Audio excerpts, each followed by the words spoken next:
So good afternoon friends, सत श्री अकाल, नमस्ते, आदाब। जैसे कि आपने हमारी पहली वीडियो में देखा था कि हमने एक्सरसाइज 1.1 और 1.2 स्टार्ट कर दी थी। अब हम further real number 10th class का 1.3 एक्सरसाइज स्टार्ट करेंगे।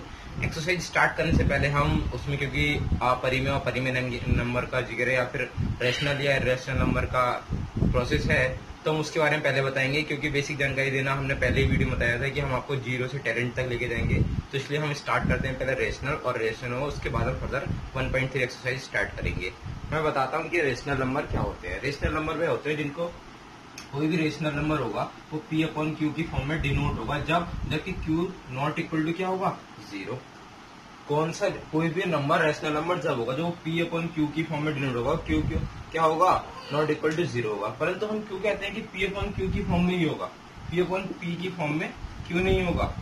ये भी तो सोचने वाली बात है। मैं आज बताता हूँ कि P/Q की फॉर्म में क्यों होगा। कोई भी नंबर अगर P/P की फॉर्म में लिखूंगा तो क्या हो जाएगा, वो 1, या फिर 2/2 लिखूंगा तो क्या हो जाएगा, वो 2/2 लिखूंगा तो क्या हो जाएगा, वो 1। इसी प्रकार अगर ये 1 आ रहा है तो 1 क्या होता है, नेचुरल नंबर होता है। प्रत्येक नेचुरल नंबर परिमेय संख्या तो हो सकता है, प्रत्येक नेचुरल नंबर रेशनल नंबर तो हो सकता है,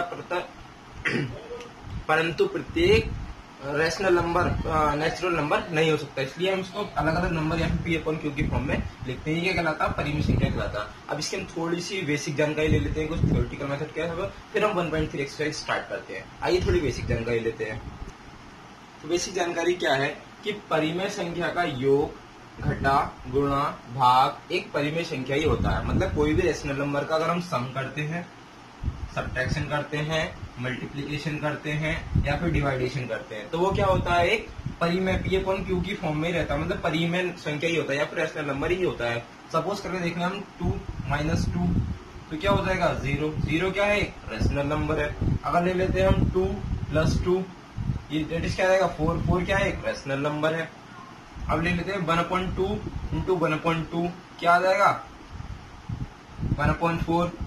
1/4 क्या है, ये 1/4 भी क्या रेशनल नंबर है। इसी प्रकार हम लेते हैं 1/2/1/2, ये क्या है, ये भी एक रेशनल नंबर है। तो इसी प्रकार अगर परिमेय संख्या का योग, घटा, गुणा, भाग एक परिमेय संख्या ही होता है, या फिर रेशनल नंबर का सम, मल्टीप्लिकेशन, सब्ट्रैक्शन, डिवाइडेशन भी क्या होता है, एक रेशनल नंबर ही होता है। आइए हम रेशनल नंबर के बारे में देख लेते हैं। तो आइए देखिए, एक परिमेय संख्या तथा एक अपरिमेय संख्या का योग तथा अंतर एक अपरिमेय संख्या होता है। अर्थात एक रेशनल नंबर तथा एक इरेशनल नंबर का सम करें या फिर सब्ट्रैक्शन करें, वो क्या होता है, एक इरेशनल नंबर ही प्राप्त होता है। हम ले लेते हैं एक रेशनल नंबर, मान लो वो 2 है। एक ले लेते हैं इरेशनल नंबर, मान लो वो √3 है। अगर मैं इनका सम करता हूं तो भी क्या मिलेगा मुझे, इरेशनल नंबर। अगर मैं इनका सब्ट्रैक्शन करता हूं तो भी क्या मिलेगा मुझे, इरेशनल नंबर। अब ये इरेशनल नंबर क्यों होता है, जैसे √3 कैसे पता कि इरेशनल नंबर है, क्योंकि √3 की हम जब वैल्यू देखते हैं तो क्या निकलती है, 1.732 और समथिंग समथिंग समथिंग, मतलब वो रुकती ही नहीं है। इसलिए क्या बोलते हैं, इसको इरेशनल नंबर बोलते हैं। इसलिए इनका इरेशनल नंबर का एक परिमेय संख्या और एक अपरिमेय संख्या का सम और सब्ट्रैक्शन क्या होता है, एक अपरिमेय संख्या ही होता है। या फिर एक रेशनल नंबर और एक इरेशनल नंबर का सम या फिर सब्ट्रैक्शन क्या होता है, एक इरेशनल नंबर ही होता है। आइए अब आगे देख लेते हैं। तो आइए अब हम एक्सरसाइज 1.3 स्टार्ट करते हैं। एक्सरसाइज 1.3 का 100% है कि एक सवाल बोर्ड में आएगा ही आएगा, चाहे वो √3 वाला है चाहे वो √5 वाला है, पर डेफिनेटली कि आएगा ही आएगा एग्जाम में सवाल। तो इसको समझना बहुत इंपॉर्टेंट है। मैं अपने तरीके से समझाने की स्टेप बाय स्टेप कोशिश करूंगा, लगभग 4 या 5 स्टेप में सवाल पूरा हो जाएगा। बस एक बार कोशिश करेंगे समझने की, बड़े ध्यान से करेंगे। तो स्टेप 1 में क्या होता है कि हम कॉन्ट्राडिक्ट कर लेते हैं, मान लेते हैं एक संख्या को √5 जो है। पहले सवाल पढ़ लेता हूँ, सवाल बताता हूँ आपको। सवाल क्या है, सवाल क्या रखा है कि सिद्ध कीजिए कि √5 एक अपरिमेय संख्या है, या फिर prove that the √5 is a irrational number. तो हम पहले लेट कर लेते हैं कि √5 इज अ रेशनल नंबर, या फिर √5 क्या है, परिमेय संख्या है। स्टेप 1 में हमने उसको परिमेय संख्या मान लिया। उसके बाद हमने स्टेप 2 में क्या करना, √5 होता है कि परिमेय संख्या क्या होती है, P/Q की फॉर्म में लिखी जा सकती है। तो इसलिए मैंने P/Q की फॉर्म में उसको डिनोट कर लिया, √5 = P/Q। फिर स्टेप 3 में क्या करें, स्क्वायरिंग करनी है मुझे बोथ साइड। अब मैं बोथ साइड स्क्वायर करूंगा तो इधर रूट क्या स्क्वायर करूंगा, 5 बजेगा, P² / Q²। तो P² की वैल्यू क्या आ जाएगी, 5Q²। अब मुझे पता है P² 5 से विभाजित है, क्योंकि अगर 25 5 से विभाजित है तो मेरे भाई 5 भी तो 5 से विभाजित होगा, तो पी स्क्वायर अगर 5 से विभाजित है तो डेफिनेटली है कि पी भी 5 से विभाजित होगा, क्योंकि 25 अगर 5 से विभाजित है तो डेफिनेटली 5 भी 5 से विभाजित होगा ही होगा। अब आगे इसके देख लेते हैं। अब मैंने पी को किसी भी 5 के मल्टीपल के रूप में कोई संख्या मान ली, क्योंकि हमें 5 के मल्टीपल में मानना है, तो मैंने मान लिया पी इक्वल टू 5 आर के है। फिर से वही स्टेप, स्क्वायरिंग बोथ साइड करा, P square equal to 25 R square है। पी स्क्वायर की वैल्यू मैंने निकाल रखी थी 5 क्यू स्क्वायर, तो 5 क्यू स्क्वायर से 5 से 25 कट जाए 5 बार, तो क्यू स्क्वायर आ गया 5000। फिर वही सिचुएशन आ गई कि क्यू स्क्वायर अगर 5 से विभाजित है तो क्यू भी 5 से विभाजित होगा, अर्थात पी और क्यू दोनों ही 5 से विभाजित है। तो ये हमारी मानी हुई कंडीशन, हमने कहा परिमेय संख्या को कॉन्ट्राडिक्ट करते हैं, मतलब अर्थात ये हमारी मानी हुई कंडीशन थी कि ये परिमेय संख्या है। हाँ, ये परिमेय संख्या की कंडीशन को कॉन्ट्राडिक्ट करते हैं, तो अर्थात अगर परिमेय संख्या की कंडीशन को कॉन्ट्राडिक्ट करेंगे तो कौन सी संख्या होगी? इरेशनल नंबर ही होगा या फिर अपरिमेय संख्या होगी। अर्थात क्योंकि ये सब हमारी कंडीशन कॉन्ट्राडिक्ट करते हैं, तो इसलिए √5 एक अपरिमेय संख्या होगी, अर्थात √5 एक इरेशनल नंबर होगा। अगर आपको समझ में नहीं आया तो आप भी नीचे कमेंट कर दीजिए, आपको दोबारा से हम अपने नए मेथड समझाने की कोशिश करेंगे। आइए अब हम नेक्स्ट सवाल पे दें, क्वेश्चन नंबर 2। क्वेश्चन नंबर 2 क्या कह रहा है कि सिद्ध कीजिए कि 3 + 2 √5 एक अपरिमेय संख्या है, या फिर prove that the 3 + 2 √5 is irrational number. तो आइए देखते हैं। सबसे पहले हम स्टेप 1 मान लेते हैं कि सबसे पहले हमें नंबर को क्या मानना पड़ेगा? एक रेशनल नंबर मानना पड़ेगा। तो मैंने माना, लेट किया कि 3 + 2 √5 क्या है? एक परिमेय संख्या है। मैंने मान लिया परिमेय संख्या है।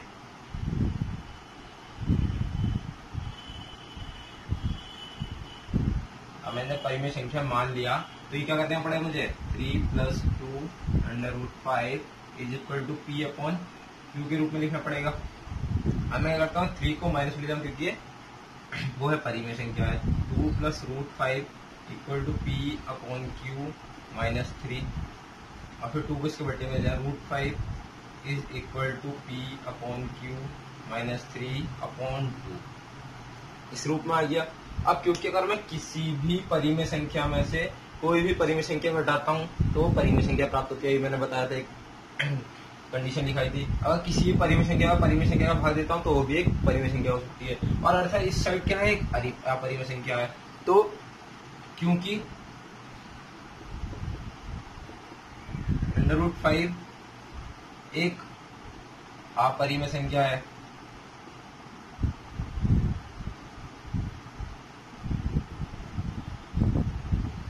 और P अपॉन Q -3/2 ये एक परिमेय संख्या है।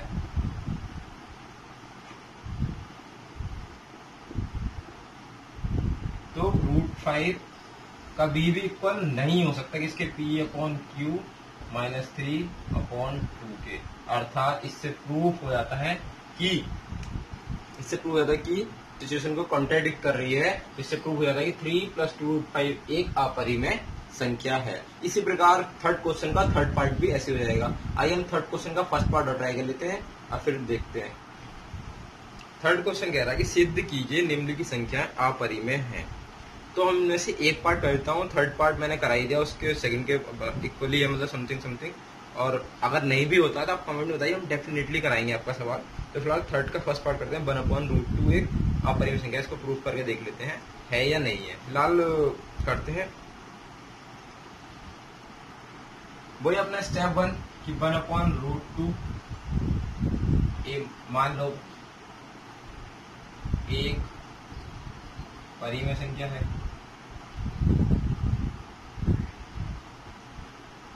मतलब रैशनल नंबर है। मानने के बाद फिर वही करते हैं 1/√2 is equal to P upon Q. अगर 1/2 एक रैशनल नंबर है तो 2/1 भी एक रैशनल नंबर ही होगा। अगर रैशनल नंबर का रेसिप्रोकल कर दें तो उस पर कोई फर्क नहीं पड़ता, वो भी रैशनल नंबर ही रहता है। तो इसी प्रकार हम सभी कर लेते हैं। √2 is equal to Q upon P. फिर वो याद आता गई, ये क्या है? एक रेशनल नंबर है, अर्थात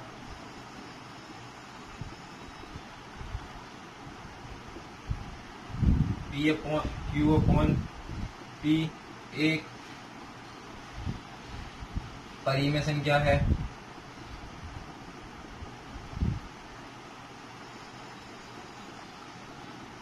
और √2 एक अपरिमेय संख्या है।